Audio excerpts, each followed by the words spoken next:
Hey guys, FrontWoodsFarmer, welcome back to the channel. I did it again. I bought another lathe. This time, I bought a really neat piece of history. So, let me tell you a little bit about what we got here. This lathe is a century old, at least. I'm going to date it right around the 20s. Could be earlier. Could be a little bit later. I don't think it is.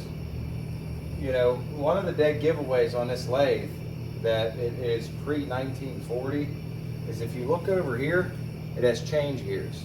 Anything after 1940, well, a lot of them, I guess, would have a transmission, okay? This does not have a transmission. It has change gears. So, it's pre-1940. It has change gears, and here's the story on this lathe. This guy wanted $1,500 for this lathe. It was 2 hours away. I kept on him, talking to him, just BSing his friends. He kept lowering it, lowering it, lowering it. Well, next thing you know, I seen him, he lowered it to $500, and it took months. I said, how's 300 cash today?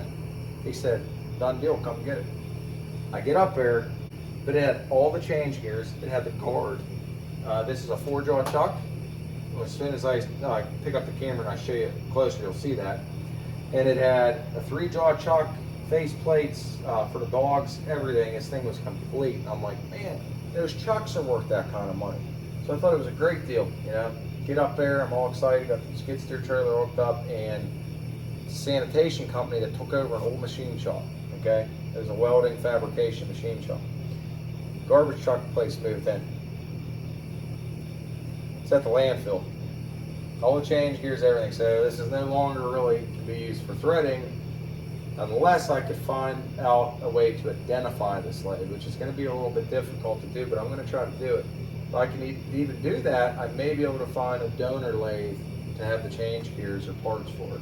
It's still going to be hard to find, but it gives me a better shot. So I got only a 4-jaw chuck with it, which still for $300, you got to look at it in this perspective. What would it cost to have something to turn down metal for $300? You would never get nothing like that. The small mini lathes at Harbor Freight, which I don't know if they're junk or not, but I'd assume I think they're $500-600 bucks. I couldn't imagine them being worth much. And you get a massive lathe. This lathe has it's almost a 6-foot bed on this lathe. About 15-inch swing. What else? He told me it was single phase. It's 3-phase. I did buy something the other day that I got to show you guys to make that not a problem. We're going to get the Cincinnati running too if you've been watching the channel. That reminds me too, it's a great time to subscribe right now. Hit the subscribe button and the bell notification next to it. You'll get all my new videos. But you don't have to, like some channels you're like, well, I'm never going to have time to watch you again. If you like metalworking, if you hit that bell, all you got to do is, YouTube has like that save later, watch later button or whatever. You could just click them and then, like, you know, if you're at camp or it's a weekend or you're, you know, enjoying a nice beverage on a Friday or something like us, just watch them then. So if you guys could subscribe, really helps the channel. All right, let me flip this around and I'm going to show you the lathe. All right, everybody, here she be. So this right here tells me this adaptation. This was a line-driven lathe. So originally in a shop, they would have a line drive connected to the lathe by a flat belt, connected to a drill press, drill press, horizontal mill, another lathe, what have you, anything. And they would have a power plant for that whole drive line. Well, since then, technology improved. People would adapt these like they did here into an electric motor. And if you look this over real good, somebody did an amazing job in engineering this. It has a start-stop switch on it, which is nice. Fortunately, it is 3-phase. But it has forward and reversing. So even though it can't cut threads, here's my thoughts. Maybe if somebody's interested, I'll flip it. But I have a real nice South bend for you that watch the channel, the subscribers. And the South bend is a nice tight machine. It's a good machine. And you know what? For some of the roughing work that I don't want to do on that, I'm thinking this for 300 bucks might be worth keeping around. It's not bad. I mean, this carriage has a little play this way. One of them, it doesn't have much backlash. It's this, barely any. I might be able to adjust that actually after a little, and this even too. That's for a machine that's over, you know, either almost or over 100 years old. That's not bad. It has automatic feeds, automatic cross slides, just like the South Bend. This really reminds me of a South Bend, this apron. I checked over the ways. There's one bad spot, but I don't think it's going to affect anything at all. Right here, it's real bad. This little piece. But the tail stalk doesn't even ride on that. Here's the 4-jaw chuck. It's in great shape. Came with a key right here. And somebody was fiddling with this. This was in here. And I actually had these pieces of tooling. This is brazed carbide laying around that didn't fit the South Bend, and they work perfect in here, so that's awesome. I get to use these. It did come with an original steady rest. It's in great shape.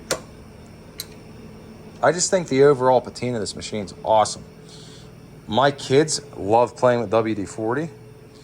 This was tarnished black. It's actually not a bad green underneath. I use WD-40, as you guys know, to clean, so I might have all the kids out here and have a WD-40 party. Lead screws in great shape. The ways besides that aren't in horrible shape. They're not getting thin anywhere. There are nicks down at the lower end, which I can't really understand why, because the carriage normally isn't all the way down there.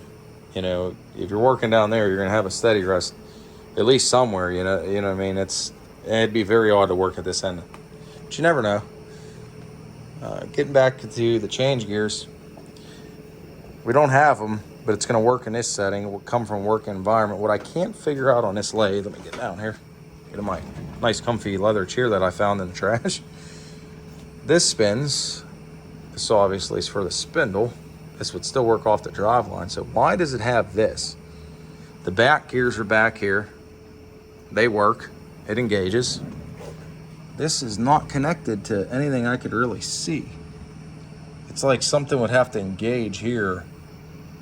I really don't know what that's for. I don't know what a lot of this for. This is an old lathe, but I think a lot of this is going to clean up. I'm hoping to find a name on this lathe. If you guys got any idea what type of lathe that is, please comment. Once again, 3-phase, 2 V belts. That's great. This is what adjusts. Loosen this, and this will take tension on or off this belt here. So like right now, when it's not in use, it's always good on these belt systems to loosen that. Just see, all the way down tight. And what you do is you just hold this lever them on now, tighten this knob. There you go. That's slack in there. Let's get down to this end again. This is what I uncovered. Hold on, try to get a better picture of this here. See, it was inspected by A lot number 364, machining 4. I found that. I found a little brass tag on this side here. It's down there. Let me try to zoom in, see if we can see that. It's my finger. That brass tag says 43. I'll include a picture in that. I do have a picture, good picture of that. But all in all, it's not a bad machine. I mean, everything on this machine works, you know, and I thought that was really, really neat. But yeah, everything works on it. It's a nice old lathe, $300. I mean, you can't beat it. Now, if it would have had the chucks, the change gears, that would have been hitting a lottery, but it didn't. It's Friday night, guys. We got a long day tomorrow, like every day. We got the animals, the shop, fixing the house, life in general.